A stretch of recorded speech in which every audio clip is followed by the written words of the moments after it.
하나님은 죽은 자의 하나님이 아니요 살아있는 자의 하나님이시라. 하나님에게는 모든 사람이 살았느니라 하시니. 아멘. 우리가 천국 얘기가 나오면, 부활 얘기가 나오면 가볍게 웃고 넘어갈 농담입니다. 지나갈 만한 이야기인데, 천국에 가면 3번 놀란다고 합니다. 올 사람이 안 와서 1번 놀라고, 못 올 사람이 와 있어서 1번 놀라고, 마지막엔 내가 와 있어서 깜짝 놀란다고 합니다. 농담이지만 뼈가 있습니다. 우리의 기준과 하나님의 기준이 다르다는 이야기입니다. 세상 법 없이도 살 것 같은 사람이고 교회 봉사도 많이 하고 선한 일도 많이 했는데 천국에서 안 보이면 얼마나 당황스러울까요? 반면에 유치장에만 안 들어갔지 세상 나쁜 짓은 다 하고 나와 가족을 괴롭힌 사람이 천국에 와 있다면 얼마나 당황스럽겠습니까? 천국엔 눈물도 없다는데 그렇다고 싸우지도 않는 것 같고 복수를 할 수도 없고 미워할 수도 없는데 어떻게 해야 될까요? 결국 누가 판단하는가 하는 문제입니다. 천국에 가고 안 가고를 내 머릿속에서 1000만 번 재판을 했을지라도 나에게는 그 사람을 심판할 권리가 없다는 겁니다. 그건 하나님의 일이고 하나님만이 하실 수 있는 일입니다. 지난번 우리 교회에서 오두막이라는 영화를 보았습니다. 그 문제를 속 시원히 풀어주었습니다. 제가 방금 말씀드린 이런 문제를 속 시원하게 풀어주었습니다. 내용은 조금 과격해요. 사랑하는 셋째 딸을 죽인 파렴치한 살인범에 대한 복수심과 하나님께 대한 원망으로 남은 가족 관계도 다 끊어지고 자기 자신도 용서하지 못하죠. 딸을 잃었다는, 구해주지 못했다는 그 마음으로 내면과 삶이 송두리째 피폐해졌습니다.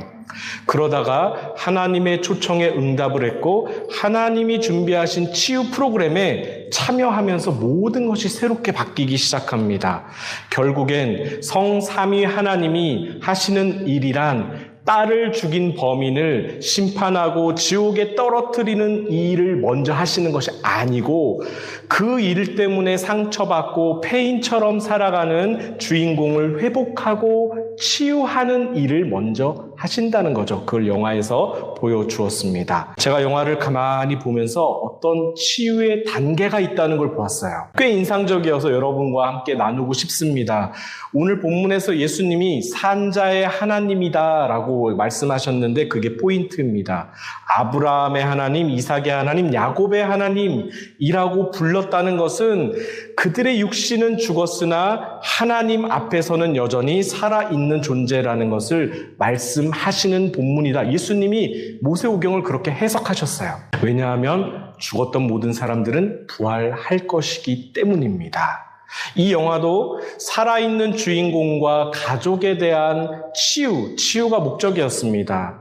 아이는 천국에서 잘 지내고 있다. 그러니 이 땅에 사는 동안 후회나 염려로 살지 말고 남은 가족들끼리 서로 사랑하며 살아라. 이 내용이 영화입니다. 제가 보니까 그 치유의 첫 단계는 하나님께 대한 원망을 먼저 처리해야 하는 것입니다. 하나님은 사랑이라면서 어떻게 이런 일을 허용할 수 있는가? 전능하시다면서, 전지하시다면서 미리 막아줄 수 없었겠는가?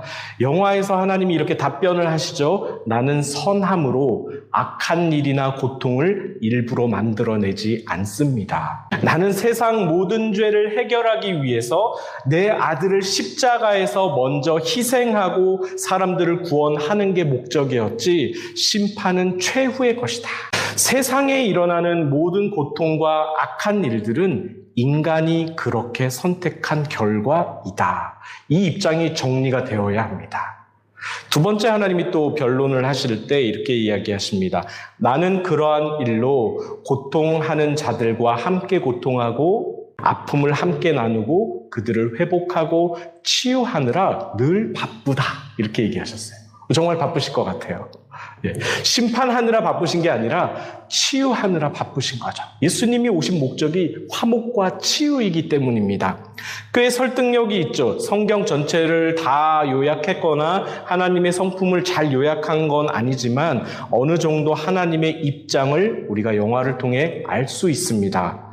이 대답을 들었던 주인공은 그렇지만 그렇지만 없어진 내 딸에 대한 고통은 여전히 남아있다라고 하면서 고통스러워합니다. 여러분, 고통이 하나님께로부터 왔다고 생각할수록 우리는 더 큰 고통에 빠집니다. 있는 신앙도 무너집니다. 성경을 보면요, 하나님이 때로는 악한 왕을 사용하셔서 이스라엘이 말을 듣지 않을 때 징계의 도구로 사용한 적은 있어요. 그런데 일부러 악한 왕을 만들진 않았습니다. 악한 제국을, 폭력적인 제국을 만들지는 않았습니다. 우리를 가슴 아프게 하는 많은 고통들이 이 촘촘하게 엮여 있는 죄의 역사의 결과들이고 악하게 선택한 것들의 결과인 것입니다. 옛날에 캄보디아 선교하려고 오랜 시간 준비하고 선교사님 온 가족이 비행기를 타고 입국할 때 착륙하다가 비행기가 추락해서 모두가 다 사망해 버린 일이 있었습니다. 캄보디아 사람들은 비행기 파편에서 튕겨져 나온 귀중품들을 챙기느라 사람을 구할 생각은 하지 않았죠. 그 캄보디아 선교사 가족이 뭔가요? 이해가 되십니까? 이러한 일들을. 여기서 참 중요합니다. 하나님이 비행기를 추락시켰거나 추락할 위험에서 일부러 구해주지 않은 것은 아닙니다. 그래서 하나님 탓으로 돌릴 수만은 없는 일입니다. 많은 일들이 그렇게 일어나거든요. 모든 악한 일의 배후에 하나님이 끼어 있다면 하나님보다 억울한 사람이 어디 있을까요? 모든 일에 하나님이 있다고 치면 하나님만큼 욕먹을 분이 어디 계시냔 말입니다. 그것은 그냥 사고입니다. 단순한 사고와 하나님의 역사를 분리하지 않으면 우리는 반드시 시험에 듭니다. 교회에서 왜 분쟁이 생기고 다툼이 생기는가? 가는 곳마다. 그렇다고 하나님이 교회를 그렇게 만드신 건 아닙니다. 미숙한 사역자들과 성도들이 만들어낸 결과이지 하나님의 작품은 아닙니다. 하나님께 따질 수가 없어요. 하나님은 그런 상황을 원치 않으십니다. 이 부분이 해결되지 않으면 공감하고 치유하고 회복하시는 하나님을 받아들이기가 어렵습니다. 여전히 내 감정이 중요하고 내 상황이 결정적이라면 하나님이 아니라 그 누구도 내 마음을 돌볼 수가 없는 거예요. 완전히 그냥 꽉 마음을 닫아버리는 겁니다. 그래서 하나님을 원망하는 모든 것들이 그렇게 먼저 해결이 되어야 회복이 시작됩니다. 여러분, 출애굽할 때 이스라엘 백성이 광야에서 하나님을 얼마나 원망했는지 애굽에 매장지가 없어 장례식장이 없어서 우리를 여기에 다 묻으려고 하냐고 모세에게 막 엄청 대들었습니다. 하나님이 그 소리를 다 들으시고 진노하셨습니다. 여차하면 그냥 그 자리에서 다 갈아엎을 수 있는 분위기였습니다. 그들이 모세에게 불평을 쏟아냈지만 하나님께 쏟아낸 것과 같이 보신 거죠. 잘 생각해 보십시오. 정말 하나님이 애굽에 매장지가 없어서 백성들을 광야로 내몬 것일까요? 아닙니다. 약속을 이루기 위함입니다.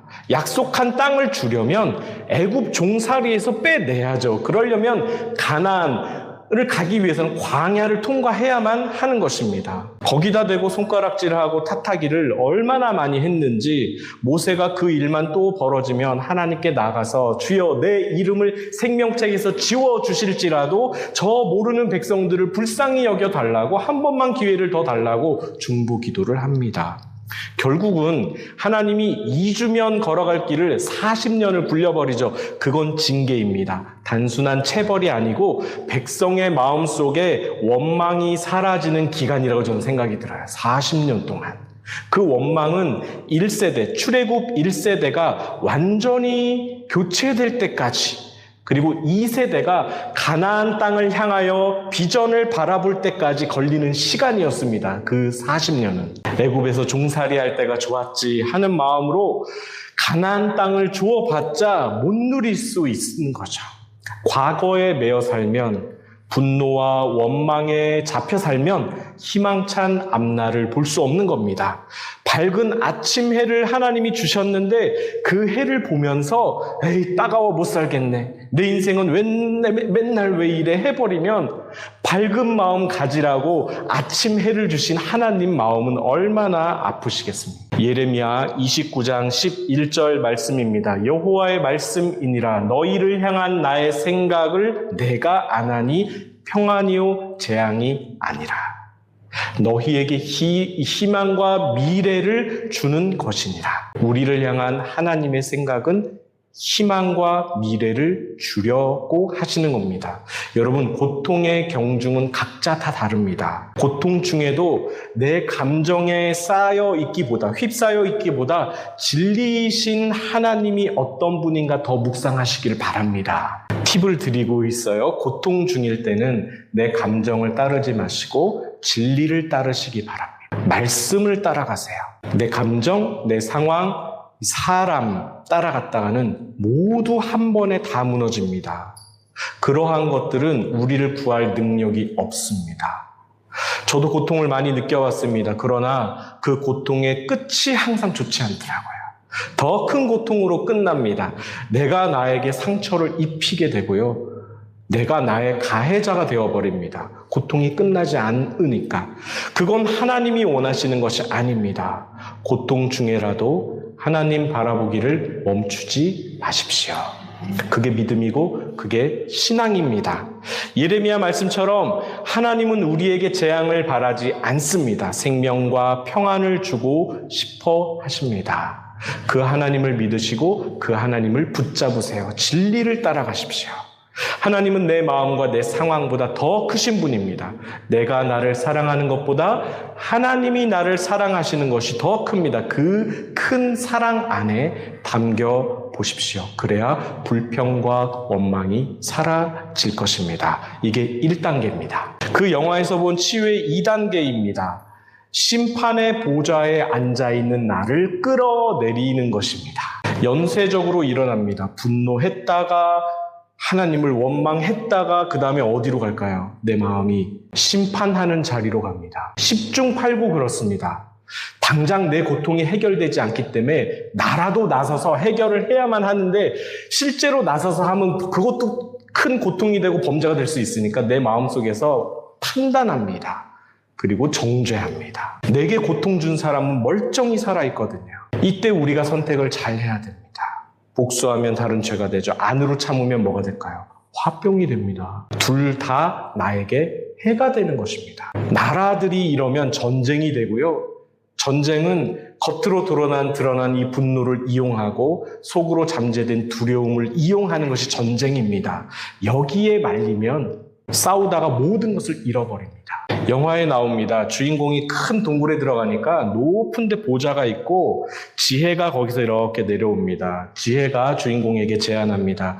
당신이 이 자리에 앉아보라고. 그래서 주인공이 그 자리에 앉았더니 그때 보여줍니다. 어떤 장면이냐면 어린 아기가 아버지께 막 학대를 받고 있었어요. 그때 지혜가 말해줍니다. 당신도 학대를 받았지만, 주인공도 학대를 받았거든요. 학대를 받았지만 저 아이는 당신의 아버지다. 당신의 아버지도 그 아버지에게서 학대를 받았던 것이다. 그러니까 이 주인공이 아버지에게 받은 학대를 가지고 아버지를 판단하고 심판했지만 아버지에게 전적으로 잘못이 있는 것이 아니라 아버지도 그 아버지로부터 학대를 대물림 당한 것이다. 아버지의 잘못이 100%가 아니라는 걸 얘기하는 겁니다. 어떻게 모든 것을 단순하게 심판하고 판단할 수 있겠는가? 지혜가 묻습니다. 할 말이 없죠. 어떻게 그 모든 원인을 우리가 다 찾아내서 정확하게 판단할 수 있겠습니까? 세상 모든 일이 그렇게 벌어지는 것입니다. 꼬리에 꼬리를 물고 그렇게 벌어지는 일들을 겉으로 드러난 정황만 가지고 우리가 어떻게 판단하겠는가? 설득력이 있었습니다. 지혜는 판단을 중지하는 것입니다. 철학의 중요한 방법론입니다. 에포케라고 합니다. 어떤 사물이나 현상에 대해서 선입견이나 속단을 멈추고 있는 그대로 바라보는 태도입니다. 철학만 아니라 관계의 기본 태도라고 저는 생각이 듭니다. 쉽게 단정짓거나 판단해버리면 무고한 사람을 죄인으로 만들 수 있습니다. 특히 교회에서 그랬대. 카더라 통신, 뭐라 카더라. 사실 확인이 안 된 루머를 옮기는 일들이 교회에 많이 일어납니다. 조심하셔야 됩니다. 말을 옮기는 거죠. 당사자에게 직접 들은 얘기가 아니면 쉽게 믿지도 마시고 듣지도 마십시오. 교회에 분쟁이 일어나면 별 이상한 일들이 많이 일어나는데 대부분 카더라 통신입니다. 저는 그것도 봤어요. 카더라 통신을 일부러 퍼뜨립니다. 거짓을 일부러 퍼뜨려서 상대가 오판하게 만드는 것도 보았습니다. 그래서 여러분, 만일 누구한테 이상한 얘기를 들었다, 근데 그게 나와 관련된 일이다, 억울하다 하면 반드시 당사자를 찾아가서 확인하셔야 됩니다. 그렇지 않으면 말을 옮기는 사람도 거짓말을 퍼나르는 게 되고 그걸 믿은 사람도 피해를 입는 것입니다. 교회 분쟁은 대부분 그렇게 일어납니다. 우리 주변에 퍼다 나를 말들이 얼마나 많이 있습니까? 들어도 못 들은 척, 알아도 모르는 척 하시고 그 수군거리는 모임에서 박차고 나와 버리셔야 됩니다. 참여하지 마십시오. 상처를 낸 사람보다 분별 없이 퍼나르는 사람 때문에 더 큰 상처를 받습니다. 모든 것은 하나님이 판단하시는데 나는 가만히 있어야죠. 진위가 가려질 때까지 시간이 걸리더라도. 제가 서론에 드린 유머에서 결국은 내가 천국에 와 있다는 사실 때문에 놀란다는 것이 저는 맞는 말 같습니다. 내 믿음을 신경 쓰시고 내 행동과 말을 먼저 돌아보는 것이 지혜입니다. 공동체가 세워지려면 살리는 말, 격려하는 말, 칭찬하고 세워주는 말이, 감싸주는 말이 돌아다녀야 됩니다. 그런 말들은 돌아다녀도 괜찮아요. 그래도 모자라거든요. 왜냐하면 우리는 격려가 너무너무 필요한 사람들입니다. 우리는 인정이 너무너무 필요한 사람들이에요. 심판자가 필요한 것이 아니에요. 왜냐하면 나 자신도 매일매일 심판의 보좌에 올라가서 내가 막 판단하고 있거든요. 얼마나 지치는지 모릅니다. T 성향만 그런가요? 네, 저는 강한 T라서 아이고 정말 이게 생각을 안 하는 게 낫지 생각하기 시작하면 정신이 없습니다.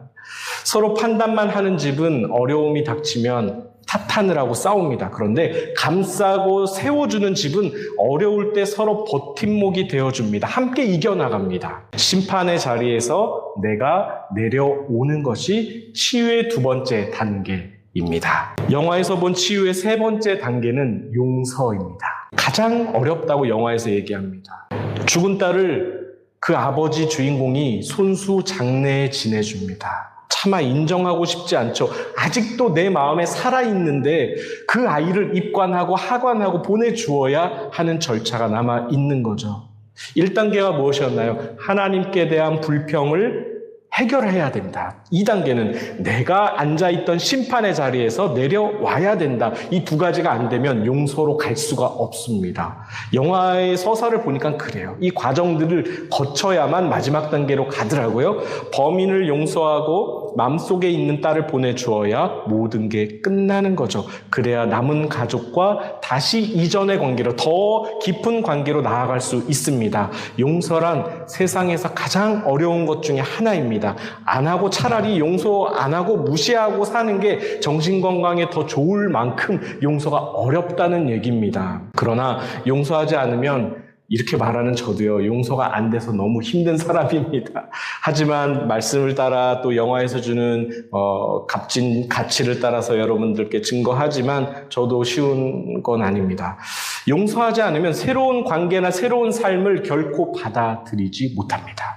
사사건건 올무가 되고 마음의 짐이 되거든요. 여행은 긴 여행이잖아요. 인생은 긴 여행이에요. 그런데 주렁주렁 짐을 달고 다닐 필요가 있을까요? 여행이 길수록 짐이 가벼워야죠. 지난주 묵상 모임에 나왔던 얘기입니다. 예수님이 70번씩 7번이라도 용서하라고 했다는 그 말은 무엇입니까? 질문을 누가 하셨어요? 그래서 77에 49, 490번이잖아요. 490번만 용서해라 이런 얘기가 아닙니다. 사실 그것도 불가능합니다. 불가능한 일을 얘기하시는 거예요. 한 번의 진정한 용서도 일평생 할까 말까 합니다. 7은 유대인에게 완전수를 의미하는데 7이 2번 들어갔으니까 뭘까요? 완벽하게 용서하라는 뜻입니다. 끝까지 용서하라는 뜻입니다. 누구를 위해서요? 그 사람을 정말 생각하는 마음으로요? 저는 아니라고 생각이 들어요. 그렇게 착한 사람이 세상에 별로 없습니다. 내가 받은 상처와 고통을 보상받기 위해서 상대를 용서하지 못함으로 발생하는 모든 내 마음의 부정적인 결과를 결국은 누가 감당하죠? 내가 다 감당하기 때문에 하나님이 나를 위해서 용서하라고 하시는 겁니다. 내가 피폐해집니다. 이 영화에서도 그랬어요. 용서하지 못하니까 삶이 다 무너져 버리더라고요. 나 자신의 건강을 위해서 용서하라. 누가 더 고통 속에 오래 살 거냐. 그죠? 어떤 영화에서 제가 본 것 같아요. 가해자를 용서하지 못하는 게 가장 큰 피해인 거예요. 내 마음에서 아직도 용서를 못하고 있는, 용서할 기회를 놓쳤거나 용서하지 않고 싶거나 그랬을 때 누가 더 고통 속에 빠져 사는가요? 가해자인가요? 가해자는 언제 그랬냐는데 잘 살 수 있어요. 피해를 입은 사람만 더 힘든 거죠. 평생 고통 속에 살아가는 겁니다. 성경적으로도 맞습니다. 예수님을 십자가에 못 박은 유대인들, 진짜 가해자는 그 백성이었어요. 예수님, 하나님이 택한 백성들이 진짜 가해자였어요. 그런데 예수님이 마지막 하신 말씀이 무엇이었죠? 아버지, 저들을 용서하여 주옵소서. 자기들이 무슨 일을 하는지 잘 알지 못합니다. 예수님이 그 결정적인 순간에 십자가 위에서 아버지, 내가 이렇게 고생하고 있습니다. 나를 불쌍히 여기소서. 자기를 변호하지 않았습니다. 자기에 대해서는 가만히 계셨어요. 그런데 저들을 용서하여 달라고 먼저 베푸셨습니다. 여러분의 자녀나 배우자가 뭔가 태클이 들어왔다, 공격이 들어왔다, 그렇게 감지가 되면 전투 모드로 돌리지 마시고 방어 모드로 일단 돌리십시오. 가만히 듣고 계셔보세요. 곰곰이 따져보세요. 속으로. 그렇게 공격하는 사람의 문제일 경우가 90%입니다. 그때는 시간이 해결책이에요.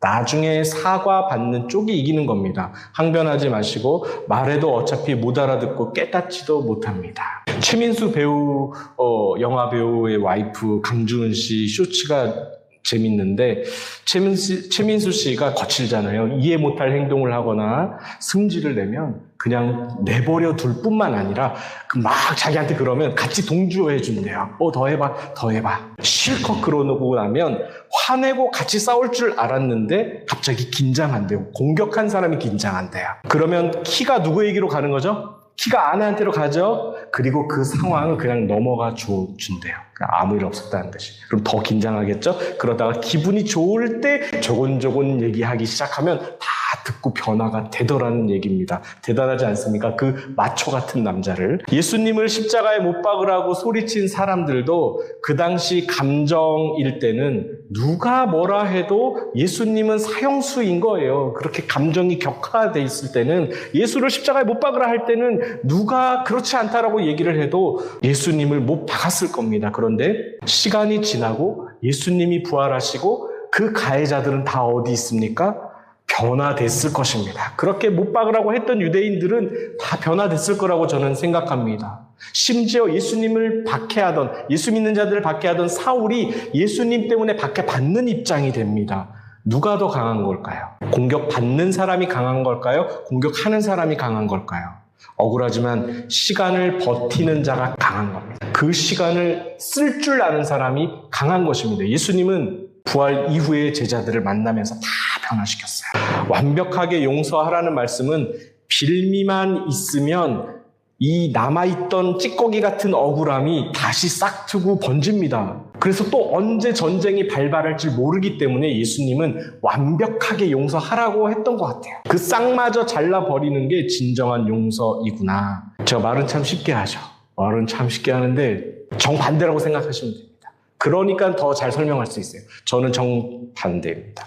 여러분, 예수님이 그 완벽한 용서를 보여주셨습니다. 차라리 사랑해버린 겁니다. 원수를 사랑해버린 겁니다. 그것이 완벽한 용서입니다. 용서의 완결판입니다. 내 힘으로는 안 되죠. 절대 할 수 없습니다. 하나님이 용서할 힘을 주셔야 가능합니다. 그렇게 해야 모든 치유의 과정이 끝납니다. 말씀을 맺겠습니다. 오늘 본문은 부활이 이슈인데 갑자기 천국 서프라이즈 얘기를 하더니 영화 오두막으로 쫙 깔았다가 여러분 갈피를 못 잡으시겠죠. 걱정하지 마십시오. 맥락이 참 중요합니다. 부활은 확실히 있다고 예수님이 말씀하셨고요. 우리도 그렇게 믿습니다. 다만 오늘 본문 35절처럼 이 세상이 아닌 저 세상은 장가가고 시집가는 일이 없다고 하셨어요. 지금 여기서 만나고 보는 모든 사람들을 고스란히 천국에서 영원토록 봐야 한다면 어떤 일이 벌어질까 하는 게 묵상 모임의 질문이었습니다. 너무 보기 싫어. 근데 다 교회 다녀요. 너무 보기 싫어. 그런데 천국에서 또 영원히 봐야 된다면 그 당황한 마음을 어떻게 해야 되는가? 거기서 사실 설교 포인트를 잡았습니다. 그래서 산자의 하나님이다. 천국에서 웃으면서 인사라도 하려면 어떻게든 여기서 같이 살아야 되죠. 그러려면 차라리 용서하는 것이 편하실 겁니다. 얼굴 안 보고 살 수는 있지만 천국에서 어차피 만난다면 피해 다닐 수는 없을 테니까 여러분 제주도 땅도 이렇게 좁은데요. 다 만나요. 어디서 보든 결국은 또 만나게 되어 있습니다. 저도 지금 길에서 마주치면 피하고 싶은 사람들이 있어요. 피할 뿐 아니라 멱살 잡고 욕이라도 한번 하고 싶은 사람들이 왜 없겠습니까? 그러니까 최대한 내 마음에서 짐을 덜어내십시오. 용서를 해버리십시오. 잘 지내야 내 마음의 건강도 챙기고 천국에서 반갑게 인사도 할 수 있습니다. 어차피 산자의 하나님이시기 때문에 천국에는 용서가 없는 곳입니다. 용서할 일이 없기 때문에. 그죠? 용서는 이 땅에서 해야 되는 것입니다. 다 하고 올라가야 되는 거예요. 그러니 우리가 이 땅에 사는 동안 실컷 용서하고 보듬고 사랑하고 격려하고 우쭈쭈 해주면서 우리 자신의 건강을 챙겨야 합니다. 또 그게 예수님이 하신 일입니다. 화목하게 하려고 오셨다. 하나님과 화목해야 천국에 갈 수 있기 때문입니다. 이 땅에서 풀면 하늘에서도 풀리고요. 우리가 이 땅에서 메어버리면 하늘에서도 맨다고 하셨습니다. 우리에게 키를 주셨어요. 용서할 권한을 하나님이 대신 풀어주지 않습니다. 우리에게 주셨어요. 용서는 엄청난 힘입니다. 사랑은 죽음보다 강하고 분쟁을 이깁니다. 긍휼은 심판을 이기고 사랑은 두려움을 내어 쫓습니다. 우리가 이렇게 살아간다면 사단이 떠나갈 것입니다. 악한 영의 권세가 무너질 것입니다. 부활은 실제하기 때문에 우리가 이 땅에서 해야 할 일이 바로 이것입니다. 주님이 용서하신 그 일을 받아들이고 그리고 그 용서를 실천하는 일입니다. 그것이 이 땅에 살아야 될 이유입니다. 불평과 원망을 그치는 일이고 하나님께 대한 오해를 푸는 일이 우리가 이 땅에서 해야 될 일입니다.